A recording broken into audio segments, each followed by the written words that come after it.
Good evening, dear students. Let us discuss about EMF equation of alternator और synchronous generator. हम पहले discuss कर चुके हैं कि सिंक्रोनस जनरेटर को ही अल्टरनेटर कहते हैं। उसमें जो वोल्टेज जनरेट होता है, जो EMF जनरेट होता है, वो कितना होता है इसके बारे में डिस्कस करेंगे और वो किन बातों पर डिपेंड करता है इसके बारे में बात करेंगे। तो पिछले वीडियो में हमने बताया था कि ये प्राइम मूवर है और प्राइम मूवर क्या है, मैकेनिकल एनर्जी का सोर्स है। इसके साथ में, इसके शाफ्ट के साथ में ये जनरेटर है। जनरेटर के शाफ्ट को, ये जनरेटर का शाफ्ट है, जोड़ करके जब हम इसको रोटेट कराते हैं, मैग्नेटिक फील्ड जो है, मैग्नेटिक फ्लक्स जो है, वो आर्मेचर वाइंडिंग के कंडक्टर्स को कट करता है। फैराडे के इलेक्ट्रोमैग्नेटिक इंडक्शन के नियम से, Faraday's law of electromagnetic induction, उसके अकॉर्डिंग आर्मेचर वाइंडिंग में ईएमएफ, इलेक्ट्रोमोटिव फोर्स पैदा होता है। वो जिसको बाहर टर्मिनल पे लेते हैं उसको वोल्टेज कहते हैं। तो वो आज निकालेंगे कि कितना ईएमएफ पैदा होता है और वो किन बातों पे डिपेंड करता है। देखिए, ईएमएफ कहाँ पैदा होता है। ईएमएफ इसमें पैदा होता है, इस भाग में। इस भाग को क्या बोलते हैं, हम बता चुके हैं। इसको बोलते हैं आर्मेचर वाइंडिंग, इसको बोलते हैं। और आर्मेचर वाइंडिंग में ईएमएफ क्यों पैदा होता है, क्योंकि यहाँ पे पोल पैदा करते हैं अल्टरनेट। यहाँ 4 पोल हैं, उसको इस भाग में रखते हैं, इसके अंदर, और रोटेट करते हैं। तो ये जो फील्ड लाइंस यहाँ से निकलती हैं और इससे कट करते हुए जाती हैं, तो फैराडे के इलेक्ट्रोमैग्नेटिक इंडक्शन के नियम से इस आर्मेचर वाइंडिंग में ईएमएफ इंड्यूस होता है फैराडे के नियम से। और वो ईएमएफ जब टर्मिनल पे आता है तो उसको हम वोल्टेज भी कहते हैं। कितना वोल्टेज पैदा होता है वो किन बातों पे डिपेंड करता है, ये हम डिस्कस करने वाले हैं आज। तो ईएमएफ क्यों पैदा होता है बता चुके हैं। यहाँ पोल पैदा होते हैं अल्टरनेट, और ये रोटेट करती हैं। लाइंस देखिए कैसे जाती हैं, ऐसे नॉर्थ से साउथ में इधर से जाती हैं, इस भाग से ऐसे। इसी तरह से कुछ लाइंस इधर से जाएंगी, इस भाग से इधर इधर से होते हुए ऐसे जाएंगी।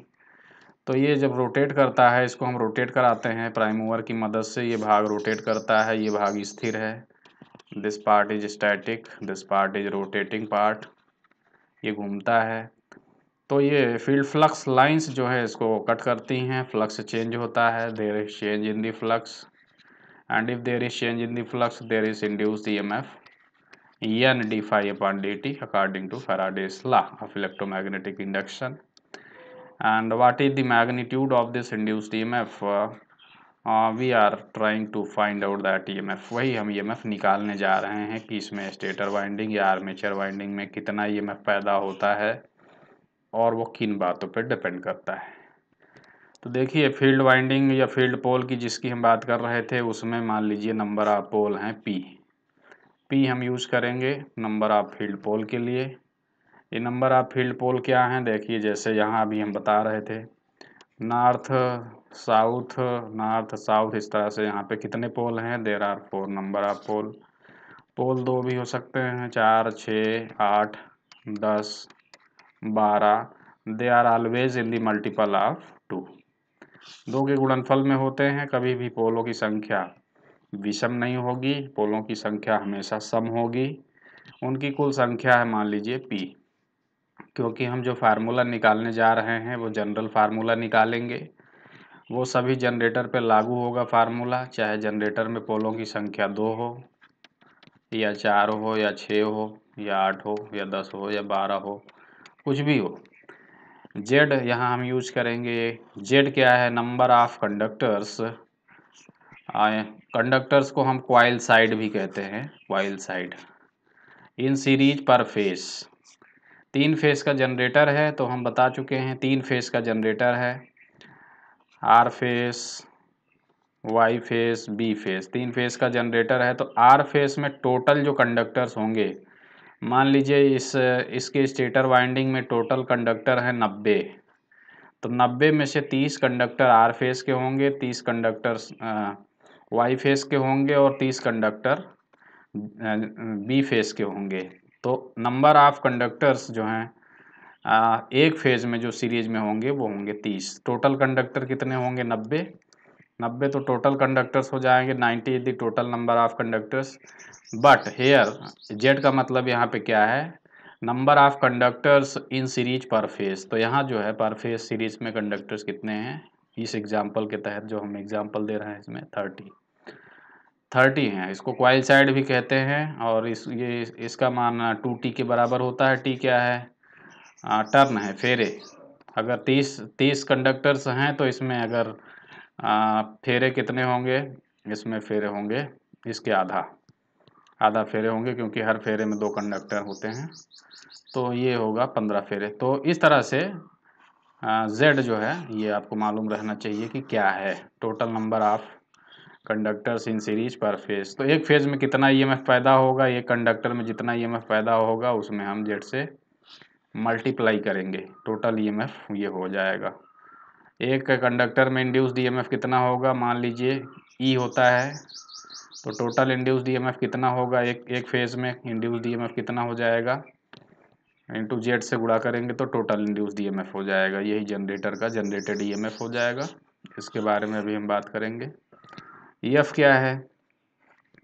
Frequency of the induced EMF. हम पिछले वीडियो में बता रहे थे कि फ्रीक्वेंसी जो है, जो ईएमएफ इंड्यूस होता है उसकी फ्रीक्वेंसी ईएफ होती है Pn/120। ये फ्रीक्वेंसी, इस फ्रीक्वेंसी का वोल्टेज जनरेट होता है। ये कहाँ से आया था फार्मूला? इसके बारे में हमने किसी वीडियो में डिस्कस किया हुआ है। फाई क्या है? फ्लक्स पर पोल है। फ्लक्स पर पोल इन वेबर। एक पोल के अंतर्गत जो फ्लक्स है उसको हम कहते हैं फाई। तो देखिए यहाँ पे फाई क्या है? यहाँ पे फाई जो है एक पोल के अंतर्गत, जैसे एक पोल ये है तो इसके अंतर्गत जो फ्लक्स है, इस पोल के अंतर्गत कितना फ्लक्स है? वह है फाई। तो इस पोल के अंतर्गत कितना फ्लक्स होगा? वो भी फाई होगा। इस पोल के अंतर्गत कितना फ्लक्स होगा? वो भी फाई होगा। चौथे पोल के अंतर्गत कितना फ्लक्स होगा? वो भी फाई होगा। तो टोटल फ्लक्स कितना होगा? 4 × 5। तो इसलिए अगर पी पोल का जनरेटर है तो उसमें कितना फ्लक्स टोटल होगा? वो हो जाएगा P5, क्योंकि एक पोल के अंतर्गत जो फ्लक्स है इसको कहते हैं फ्लक्स पर पोल। इसको फाई से डिनोट करते हैं, फ्लक्स पर पोल। एन क्या है? Rotors speed in RPM. Rotor के घूमने की स्पीड है आरपीएम में, ये इसके घूमने की स्पीड है। हमने अभी बताया था कि इसको हम घुमाएंगे इस दिशा में। ये स्टैटिक है, this is static, this part is rotating. ये घूमता है तो इसके घूमने की जो स्पीड है वो है एन आरपीएम। ये एन आरपीएम से घूमेगा, ये स्थिर रहेगा, दिस इज स्टैटिक। तो इसको कौन घुमाएगा? प्राइम मूवर घुमाएगा, जिसके बारे में अभी हम थोड़ी देर पहले डिस्कस कर चुके हैं। देखिए ये घुमाएगा इसको एन आरपीएम से। तो इसकी स्पीड कितनी है? N RPM. इसकी स्पीड कितनी है? N RPM. जितना स्पीड से ये घूमेगा प्राइम मूवर, इसकी स्पीड एन आरपीएम है प्राइम मूवर की, वही एन आरपीएम स्पीड होगी इसकी जनरेटर की। तो ये है एन से हम डिनोट करेंगे एन आरपीएम। चलिए अब ईएमएफ का मान निकालते हैं। एक कंडक्टर में निकालेंगे पहले ईएमएफ। देखिए इसमें मान लीजिए एक कंडक्टर कोई रखा हुआ है, ये this is one conductor suppose, ये कंडक्टर है। और मान लीजिए ये कंडक्टर स्टैटिक है क्योंकि स्टेटर पे है, इट इज स्टैटिक। ये रोटेट कर रहा है, this is rotating part. Field घूम रहा है, दिस इज रोटेटिंग पार्ट। तो यहाँ से फ्लक्स लाइंस जा रही हैं और ये रोटेट कर रहा है मान लीजिए इस दिशा में। रोटेशन की स्पीड कितना है अभी हम बता चुके हैं, एन आरपीएम। पी क्या है? फ्लक्स पर पोल है। जेड क्या है? Total number of conductors in series पर face.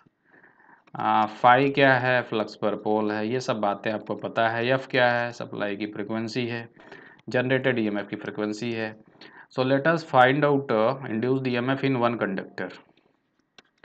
Induced EMF in one conductor, एक चालक में अगर हम इंड्यूस्ड ईएमएफ का मान निकाल लें तो टोटल इंड्यूस्ड ईएमएफ में क्या कैसे निकालेंगे, जेड से गुणा कर देंगे। If you multiply with Z we get the total induced EMF, क्योंकि एक फेज में कितने कंडक्टर्स हैं, जेड हैं।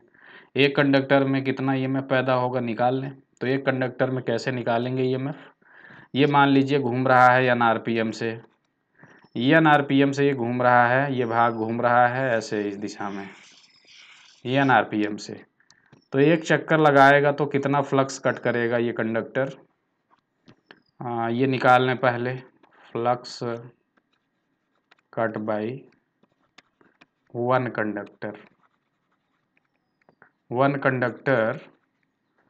In one revolution.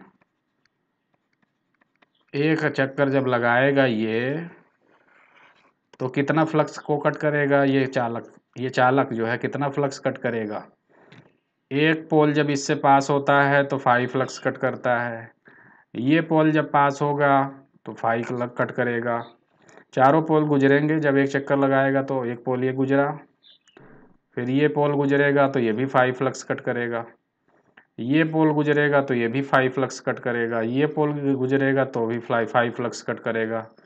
तो ये जब सब गुजरेंगे तो कितना फ्लक्स कट करेंगे, 4 5। एक पोल गुजरा तो 5 कट किया, तो 4 पोल गुजरेंगे तो 4 5 कट करेगा। बट जरूरी नहीं है पोलों की संख्या 4 हो, इसलिए मान लीजिए पी पोल हैं तो कितना फ्लक्स कट करेगा, flux cut by one conductor in one revolution, उसको मान लीजिए हम डिनोट कर रहे हैं डी फाई से। डिफरेंशियल फ्लक्स है डी फाई, ये इतना फ्लक्स है, इस परिवर्तन भी यही हुआ, इतना फ्लक्स में परिवर्तन भी हुआ, वो कितना हो जाएगा पी इंटू फाई। पी क्यों, जितने पोल होंगे उतने गुजरेंगे एक चक्कर में, फाई क्यों, फ्लक्स पर पोल फाई है इसलिए इतना फ्लक्स कट करेगा। स्पीड कितना है घूमने की, speed in RPM, speed in RPM क्या है, ये है एन, ये एन आरपीएम से घूम रहा है इस दिशा में, एन चक्कर लगाता है 1 मिनट में यानी 60 सेकंड में। तो एक चक्कर लगाएगा कितने समय में, 60/n सेकंड में। तो time taken to complete one revolution, time taken to complete one revolution, एक चक्कर लगाने में लिया गया समय कितना होगा, मान लीजिए उसको हम डिनोट कर रहे हैं dt से, उसका मान कितना हो जाएगा 60/n। तो देखिए फ्लक्स में परिवर्तन पता चल गया और फ्लक्स परिवर्तन में समय कितना लगा वो भी पता चल गया। तो फ्लक्स परिवर्तन की दर निकाल लेंगे, और एक चालक की बात कर रहे हैं तो इंड्यूस्ड ईएमएफ भी हम निकाल लेंगे। सो फ्लक्स में परिवर्तन कितना हुआ P5, समय कितना लिया एक चक्कर लगाने में 60/n, एक चक्कर लगाने में फ्लक्स कितना कट हुआ d5, मान लीजिए उसका मान है P5, एक चक्कर लगाने में समय इतना लिया 60/n। तो फैराडे के इलेक्ट्रोमैग्नेटिक इंडक्शन के नियम से, according to Faraday's law of electromagnetic induction, average induced EMF, average, ये एवरेज इंड्यूस्ड ईएमएफ होगा इसमें, average induced EMF per conductor वो हो जाएगा d5/dt। d5 कितना था P5, dt कितना है 60/n। So average induced EMF per conductor कितना हो जाएगा d5/dt। तो d5/dt निकाल लेंगे तो हमको मिल जाएगा इंड्यूस्ड ईएमएफ।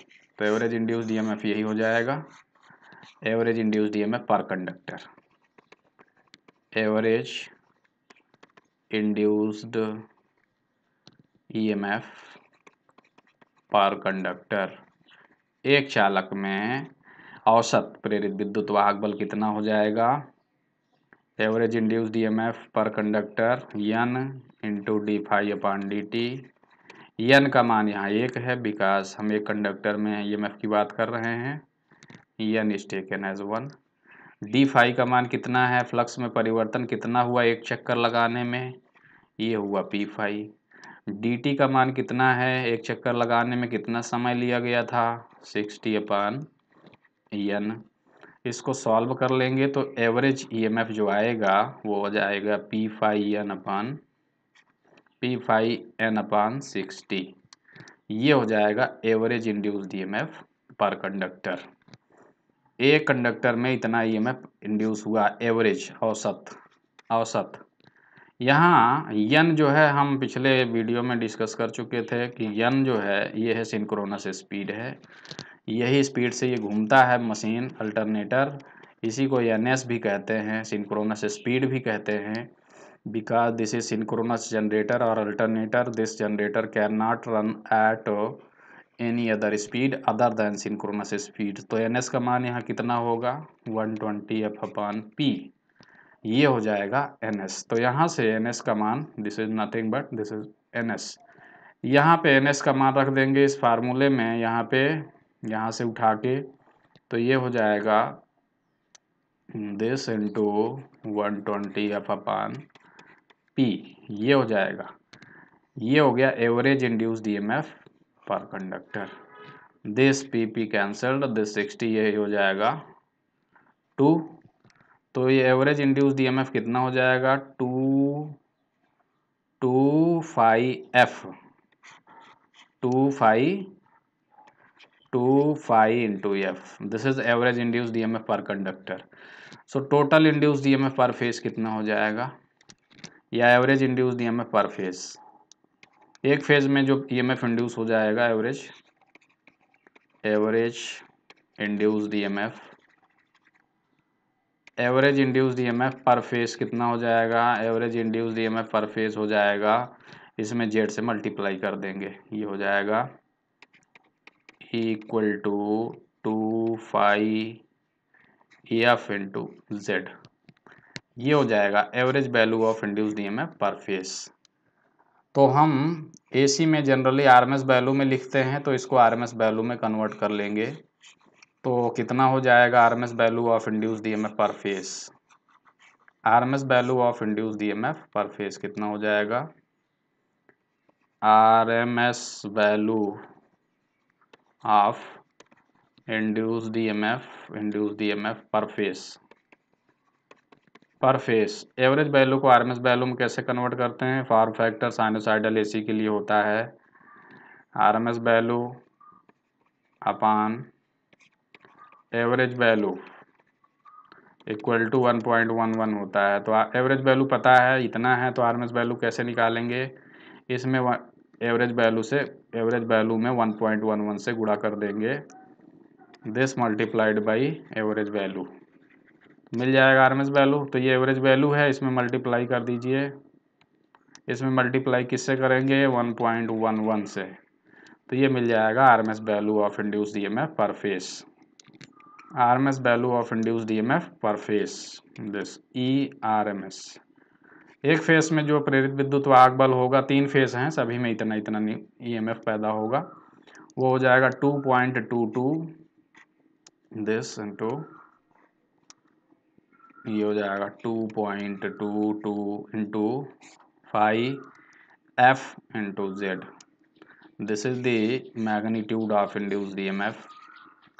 ये एक फेज में इतना प्रेरित विद्युत वाहक बल होगा, इसको जनरली कैपिटल ई से डिनोट करते हैं, this is generally denoted by capital E, ये आरएमएस वैल्यू होता है, वर्ग माध्य मूल मान होता है प्रेरित विद्युत वाहक बल जो इसमें पैदा हुआ एक फेज में, एक चालक में निकाला हमने, एक कंडक्टर में निकाला, एक फेज में जो है ईएमएफ निकल जाएगा, कैसे, ये total number of conductors in series पर फेज से मल्टीप्लाई कर देंगे इससे।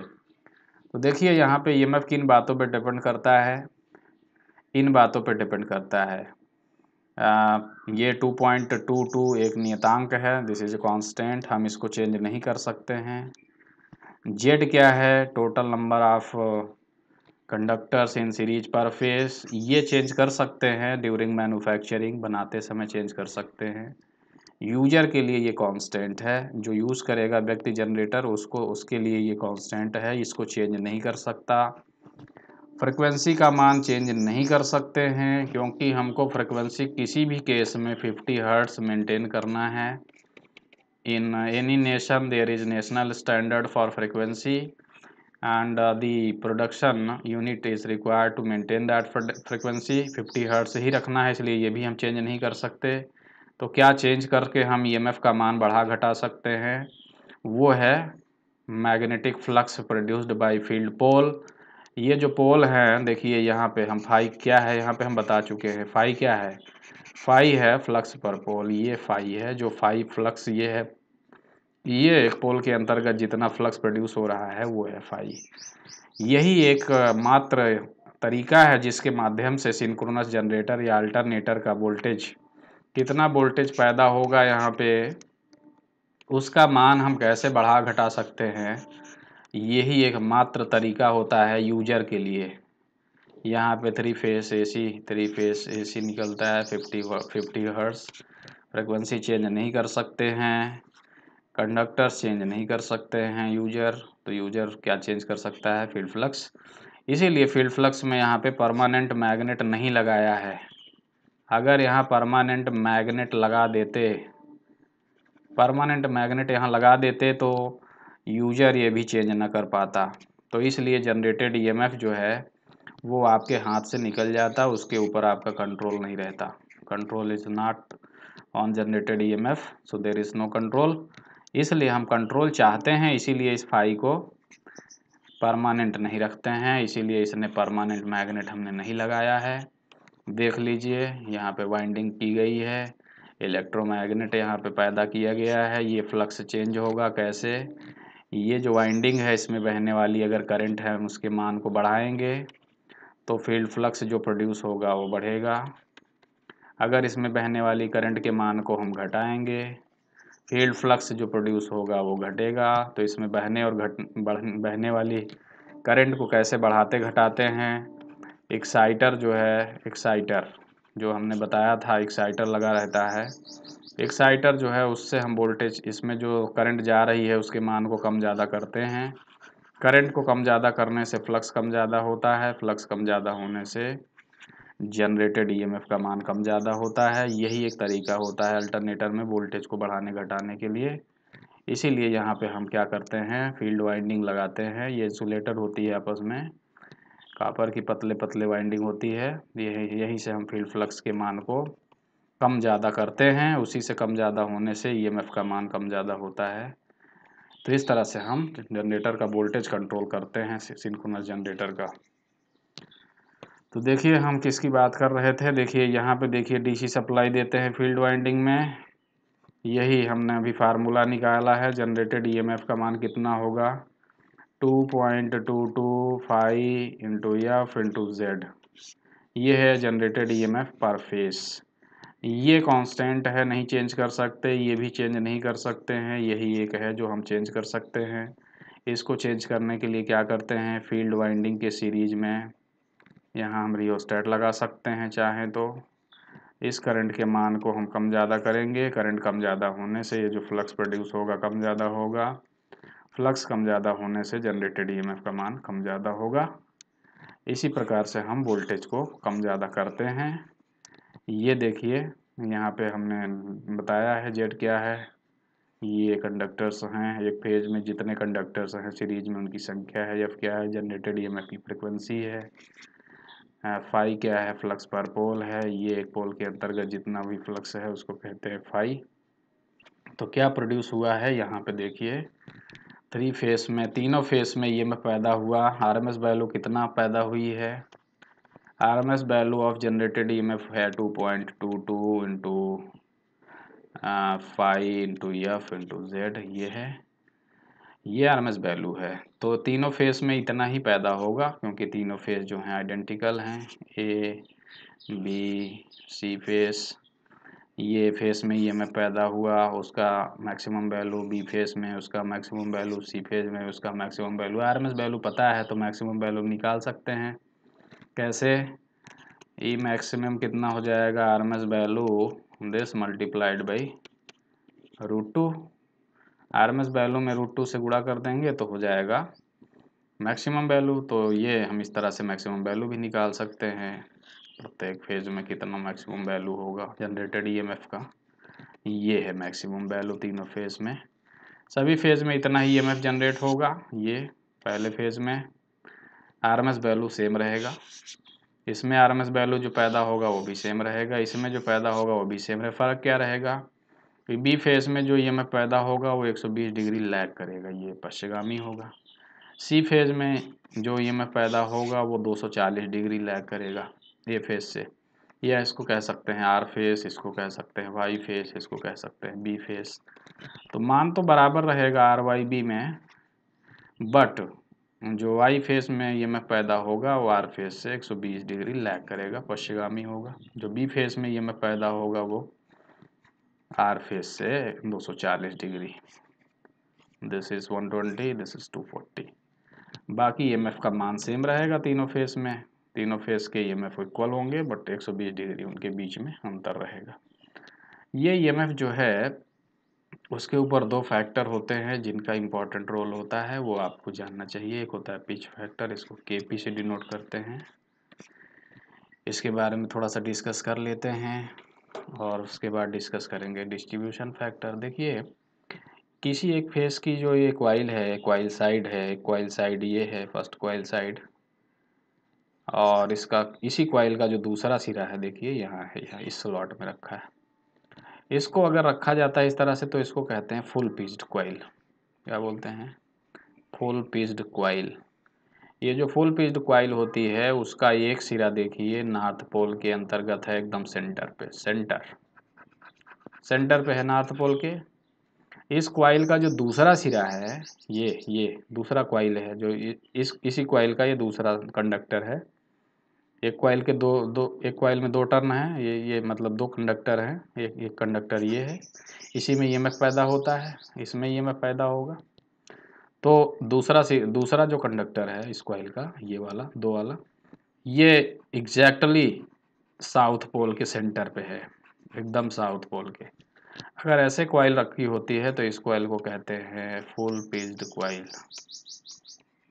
Full pitched coil. Full pitched coil में क्या होता है, किसी कॉइल के जो दो सिरे हैं, एक सिरा नॉर्थ पोल के एकदम सेंटर पे, दूसरा सिरा साउथ पोल के एकदम सेंटर पे रखा रहता है, तो इसको कहते हैं फुल पिच्ड कॉइल। जैसे यहाँ नॉर्थ पोल के अंतर्गत रखा है ये कंडक्टर, प्रारंभिक सिरा है कॉइल का, तो दूसरा सिरा इसका जो इस चालक का होगा यहाँ पे, वो साउथ पोल के एकदम सेंटर पे है।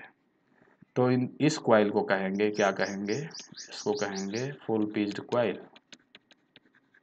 Full pitched coil. तो फुल पिच्ड कॉइल इस तरह होती है। इसमें कॉइल स्पैन कितना होता है, 1 पोल पिच, इसको पोल पिच बोलते हैं। दो पोलों के बीच की एकदम दूरी, सेंट्रल पोलों के बीच की एकदम दूरी, सेंटर भाग को, इसको पोल पिच बोलते हैं।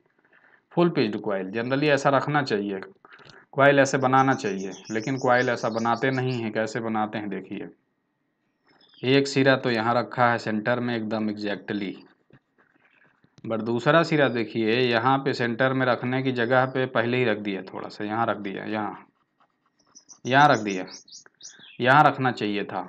इसको कहाँ पे रखना चाहिए था, यहाँ पे point number, this is a की जगह ए पे रखना चाहिए था तो फुल पिच्ड होती, लेकिन ए पे ना रखने की, रख के बी के सीध में रख दिया गया। यहाँ पे देखिए, यहाँ पे देखिए एकदम 1 पोल पिच पे है, यहाँ देखिए 1 पोल पिच से पहले ही रख दिया है, थोड़ा सा पहले, इतना दूरी पहले ही रख दिया, एक स्लॉट पहले ही यहाँ रखना चाहिए था यहाँ पे, बट यहाँ रख दिया। तो ऐसी कॉइल को कहते हैं short pitched coil. Short pitched coil.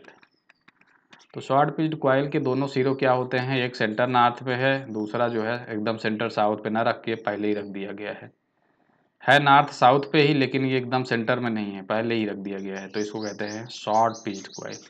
तो शॉर्ट पिच क्यों करते हैं, शॉर्ट पिच करने से देखिए यहाँ तार जो है जितना लग रहा है लंबा तार, मोर वायर, यहाँ जो है हम तार में सेविंग कर रहे हैं, सेव हो गया, saving in the wire, saving conductors, तार बचता है। देखिए यहाँ तार कम लगेगा, यहाँ तार ज़्यादा लगेगा, यहाँ तार कम जो है कम लंबाई का लगेगा। तो शॉर्ट पिचिंग करने से फ़ायदा होता है, कम तार लगता है और कॉस्ट इससे कम हो जाती है मशीन की, और जो जनरेटेड ईएमएफ है उसमें थोड़ा सा उसके वेवफॉर्म में भी इम्प्रूवमेंट होता है। तो ये जो है शॉर्ट पिचिंग कर दिया, शॉर्ट पिच बोलते हैं इसको। तो इससे क्या होता है कि जो ईएमएफ पैदा होगा, जैसे यहाँ पैदा होता है ईएमएफ, देखिए यहाँ पे जो वोल्टेज पैदा होगा दोनों सिरों में, इधर मान लीजिए ये प्लस पैदा हुआ इस सिरे पे माइनस पैदा हुआ, यहाँ माइनस पैदा हुआ, इस यहाँ पे प्लस पैदा हुआ, या इसके उल्टा हम कह सकते हैं माइनस यहाँ प्लस, यहाँ माइनस, यहाँ प्लस, ऐसे ऐसे। तो यहाँ से चलेंगे तो ये देखिए ये जुड़ रहे हैं आपस में, दोनों जुड़ जाएंगे आपस में। तो टोटल जो ईएमएफ होगा, मान लीजिए इसमें ईएमएफ पैदा हो रहा है ई, इसमें ईएमएफ पैदा हो रहा है ई, तो दोनों ईएमएफ क्या है, सेम फेज में है। तो टोटल ईएमएफ कितना हो जाएगा, E plus E equal to 2E। But यहाँ ऐसा नहीं है, सेम फेज में नहीं है। यहाँ ईएमएफ जो पैदा होगा ई, ये वाला ईएमएफ इसके फेज में नहीं होगा, तो क्या होगा, रिजल्टेंट जो टोटल ईएमएफ होगा इसकी तुलना में कम मिलेगा। Here we get less EMF, EMF कम मिलता है शॉर्ट पिच कॉइल में। तो देखिए उसको जिस फैक्टर से डिनोट करते हैं उसको कहते हैं pitch factor, it is denoted by KP. तो इसको कहते हैं फुल पिच्ड कॉइल, अभी हम बता चुके हैं full pitched coil. This is full pitched coil, this is short pitched coil, short pitched coil. तो शॉर्ट पिच्ड कॉइल में क्या होता है, देखिए फुल पिच्ड कॉइल में क्या होगा, पहले कॉइल साइड में ईएमएफ पैदा हुआ ई, इसमें ईएमएफ पैदा हुआ माइनस प्लस, फिर माइनस प्लस, तो ई इसमें पैदा हुआ, ई इसमें पैदा हुआ, तो टोटल ईएमएफ जो है दोनों सेम फेज में है, तो टोटल ईएमएफ हो जाएगा 2E। शॉर्ट पिच्ड कॉइल में ये फेज में इसमें ईएमएफ पैदा हुआ ई, इसमें जो इस भाग में देखिए ईएमएफ पैदा हुआ ई, इस भाग में जो दो भाग में है दूसरे कंडक्टर में ईएमएफ पैदा होगा वो इस दिशा में ना हो जाके इधर हो जाएगा, सेम फेज में ना होके फेज डिफरेंस हो जाएगा ई। अब ये शॉर्ट पिचिंग एंगल अल्फा है, तो ये अल्फा जो एंगल होगा उसके अकॉर्डिंग, जो भी एंगल होगा उसके अकॉर्डिंग ये है फेज डिफरेंस क्रिएट हो जाएगा। तो अब जो ईएमएफ मिलेगा रिजल्टेंट ईएमएफ, वो ये है रिजल्टेंट ईएमएफ, वो 2E नहीं है, उससे कम है। तो इससे इसको जिससे हम जिस फैक्टर से डिनोट करते हैं उसको कहते हैं that is called pitch factor. So pitch factor का फार्मूला क्या होता है, EMF with short pitched coil upon EMF with full pitched coil, या इसको कह सकते हैं शॉर्ट पिच कॉइल करने से क्या है, फेजर सम होता है, EMF with phasor sum, EMF with phasor sum upon EMF with arithmetic sum. तो ये जो भाग है, ये भाग जो है ये ज़्यादा होता है, ये भाग थोड़ा सा कम होता है। तो पिच फैक्टर जो है उसका मान generally Kp is generally less than 1, जिसका मान 1 से कम होता है, क्योंकि शॉर्ट पिच्ड कॉइल जो होती है उसमें ईएमएफ थोड़ा सा कम पैदा होता है फुल पिच्ड कॉइल की तुलना में। इसलिए जो पिच फैक्टर होता है इसका प्रभाव ये होता है कि जनरेटेड जो ईएमएफ है उस पर थोड़ा सा प्रभाव ये होता है कि वो थोड़ा सा कम हो जाता है। लेकिन शॉर्ट पिचिंग करने से जो कॉपर की सेविंग हो रही है, कॉपर सेव होता है, कॉस्ट कम हो जाती है, इस वजह से हम शॉर्ट पिचिंग करना प्रेफर करते हैं। तो थोड़ा सा ईएमएफ कम होता है हल्का सा, क्योंकि शॉर्ट पिच कॉइल का ईएमएफ थोड़ा कम होता है, फुल पिच कॉइल का ईएमएफ थोड़ा ज़्यादा होता है। तो Kp का मान जो है 1 से कम होता है, जनरली 0.95, 0.96 या इस तरह हो सकता है। It is close to 1। तो इससे क्या होगा कि जनरेटेड ईएमएफ के मान पे प्रभाव पड़ेगा, थोड़ा कम कर देगा। इसी तरह से एक और फैक्टर होता है डिस्ट्रीब्यूशन फैक्टर, उसको डिनोट करते हैं Kd से। ये क्या होता है, देखिए स्लॉट्स में हमने देखिए स्लॉट्स बहुत से होते हैं, उनमें ये वाइंडिंग भरी गई है। तो क्या होता है कि एक होता है कंसंट्रेटेड वाइंडिंग, कंसंट्रेटेड वाइंडिंग।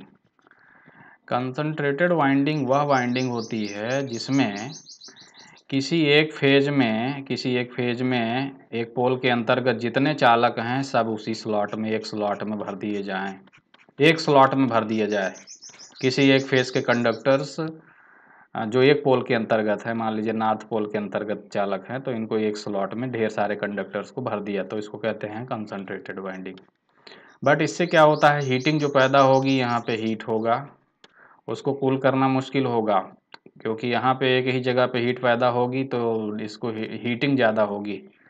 और दूसरा, इससे जो प्रोड्यूस्ड ईएमएफ होगा वो थोड़ा साइनोसाइडल कम होता है, it is less sinusoidal, less sinusoidal, sinusoidal. तो क्या करते हैं, जनरली कंसंट्रेटेड ना करके डिस्ट्रीब्यूटेड वाइंडिंग बनाते हैं। कैसे? एक ही फेज के, एक ही पोल के अंतर्गत जो कंडक्टर्स हैं उनको एक स्लॉट में ना रख करके बगल बगल स्लॉट में रखते हैं, तो क्या होता है, वाइंडिंग डिस्ट्रीब्यूट हो जाती है, तो डिस्ट्रीब्यूटेड वाइंडिंग उसको बोलते हैं, डिस्ट्रीब्यूटेड वाइंडिंग। तो वाइंडिंग डिस्ट्रीब्यूट करने से फ़ायदा ये होता है कि हीटिंग जो होती है, हीटिंग है वो थोड़ा सा डिस्ट्रीब्यूट हो जाती है, तो हीटिंग जो है वो कम होगी, तो कूलिंग जो है वो इजी होगी, आसानी से कूलिंग होगी, आर्मेचर वाइंडिंग की कूलिंग आसानी से होगी। और पूरे पेरीफेरी में इस तरह से स्लॉट में हम पूरा भाग में डिस्ट्रीब्यूट कर देते हैं। देखिए पूरे भाग में वाइंडिंग को डिस्ट्रीब्यूट किया गया है। ये पूरे भाग में डिस्ट्रीब्यूट कर देने से ये दो फायदे होते हैं। पहला फ़ायदा होता है कि हीट जो है पैदा होती है जो वाइंडिंग में, एक जगह नहीं पैदा होती है, पूरे भाग में वितरित हो जाती है, इसको ठंडा करना, कूल करना आसान होता है। दूसरा, जो ईएमएफ जनरेट होता है वो थोड़ा सा ज़्यादा अच्छा होता है, साइनोसाइडल ज़्यादा होता है, ज़्यादा साइन वेव के करीब होता है। बट ये करने से क्या होता है कि फेज डिफरेंस क्रिएट हो जाता है। जैसे अभी थोड़ी देर पहले हमने बताया था, कंसंट्रेटेड वाइंडिंग होती तो सबके ईएमएफ जो हैं सीधे जुड़ जाते, हर कंडक्टर के, वो सब सेम फेज में होते। बट डिस्ट्रीब्यूटेड वाइंडिंग में क्या है कि वो सेम फेज में नहीं होंगे, फिर उनका फेजर सम होगा, पहले में E1 फिर दूसरे में E2, अगर ये सब में पैदा हो रहा है, ईएमएफ पैदा हो रहे हैं इस तरह से, तो ये फेजर सम होगा, E3 phasor plus E4 phasor plus E5 phasor, इस तरह से। तो ये जो है ये मान कम हो जाएगा, ये कम, ये ज़्यादा होगा। तो कंसंट्रेटेड वाइंडिंग में ईएमएफ ज़्यादा पैदा होगा, डिस्ट्रीब्यूटेड वाइंडिंग में ईएमएफ थोड़ा सा कम हो जाता है, क्योंकि फेजर सम हो जाता है, फेज डिफरेंस क्रिएट हो जाता है एक अलग अलग कंडक्टर्स में जो ईएमएफ पैदा होता है। तो इसको जिससे डिनोट करते हैं उसको कहते हैं डिस्ट्रीब्यूशन फैक्टर, तो इसको कहते हैं केडी। तो ये होता है EMF generated with distributed winding, distributed winding upon EMF generated with concentrated winding, concentrated winding, इसको कहते हैं डिस्ट्रीब्यूशन फैक्टर, या कह सकते हैं phasor sum of induced EMF in conductors upon arithmetic sum of induced EMF in the conductors. तो ये जो डिस्ट्रीब्यूटेड वाइंडिंग में ईएमएफ होता है थोड़ा कम होता है, कंसंट्रेटेड वाइंडिंग में जो ईएमएफ होता है वो थोड़ा ज़्यादा होता है, क्योंकि कंसंट्रेटेड वाइंडिंग में जो ईएमएफ पैदा होता है वो सब जुड़ जाता है, अरिथमेटिक सम हो जाता है। तो EMF with distributed winding upon EMF with concentrated winding, या कह सकते हैं phasor sum of EMF upon EMF in conductors upon arithmetic sum of EMF in conductors। तो इसका मान भी क्या होता है, this part is slightly less, this part is slightly more, ये थोड़ा ज़्यादा होता है, ये थोड़ा कम होता है। तो इसका प्रभाव भी ये होता है कि KD का मान भी जनरली क्या होता है, KD का मान भी जनरली 1 से कम होता है। It is close to 1 but not it is exactly 1, it is less than 1 always. So KD is less than 1, इसका मान भी 0.95, 96 ऐसे 98 ऐसे हो सकता है। तो हमने बात किया दो फैक्टर्स की, पिच फैक्टर और डिस्ट्रीब्यूशन फैक्टर्स की। तो ये दोनों का प्रभाव क्या होता है, दोनों क्या करते हैं, जनरेटेड ईएमएफ के मान को थोड़ा सा कम कर देते हैं। तो जनरेटेड ईएमएफ कितना आया था, 2.22 into f into phi into Z, ये आया था, अभी निकाला था हमने थोड़ी देर पहले। ये है RMS value of induced EMF per phase. अगर हम पिच फैक्टर और डिस्ट्रीब्यूशन फैक्टर दोनों को कंसीडर करें तो इसमें गुणा कर देंगे, केपी पिच फैक्टर इंटू के डी डिस्ट्रीब्यूशन फैक्टर। ये हो गया ईएमएफ का फार्मूला। इन दोनों के गुणनफल को, केपी इंटू के डी के गुणनफल को हम वाइंडिंग फैक्टर भी कहते हैं, के डब्ल्यू वाइंडिंग फैक्टर। तो यहाँ पे इस तरह से फार्मूला लिख सकते हैं, जनरेटेड ईएमएफ का फार्मूला हो जाएगा 2.22 एफ फाई जेड इंटू के पी इंटू के डी, या ऐसे लिख सकते हैं इसको, if kp and kd they are replaced by kw, then generated emf, rms value of generated emf per phase 2.22 into f into phi into z into kw। ये है एक्चुअल फार्मूला जनरेटेड ईएमएफ का। तो इसमें देखिए इस तरह से generated EMF के मान को हम कैसे कम ज़्यादा कर सकते हैं। ये तो केपी और केडी जो है वाइंडिंग के डिज़ाइन पे डिपेंड करता है। ये भी कांस्टेंट हो जाते हैं, जेड भी कांस्टेंट है, एफ भी कांस्टेंट है। यही है फाई जिसकी मदद से हम जनरेटेड ईएमएफ के मान को, यहाँ जो वोल्टेज पैदा होगा उसको कैसे कम ज़्यादा करेंगे, फाई के मान को कम ज़्यादा करके। फाई का मान कैसे कम ज़्यादा होता है ये अभी हम बता चुके हैं। फाई का मान कैसे कम ज़्यादा होता है, ये जो वाइंडिंग है इस वाइंडिंग में फ्लक्स जो है इसके मान को कम ज़्यादा करेंगे। यही तरीके से जनरेटेड वोल्टेज कम ज़्यादा होता है। इसमें करंट जो है बढ़ाएंगे, फाई बढ़ेगा, करंट घटाएंगे, फाई घटेगा। इस तरह से जनरेटेड वोल्टेज कंट्रोल करते हैं। So this is the EMF equation of alternator. Thank you for watching this video. Thank you so much.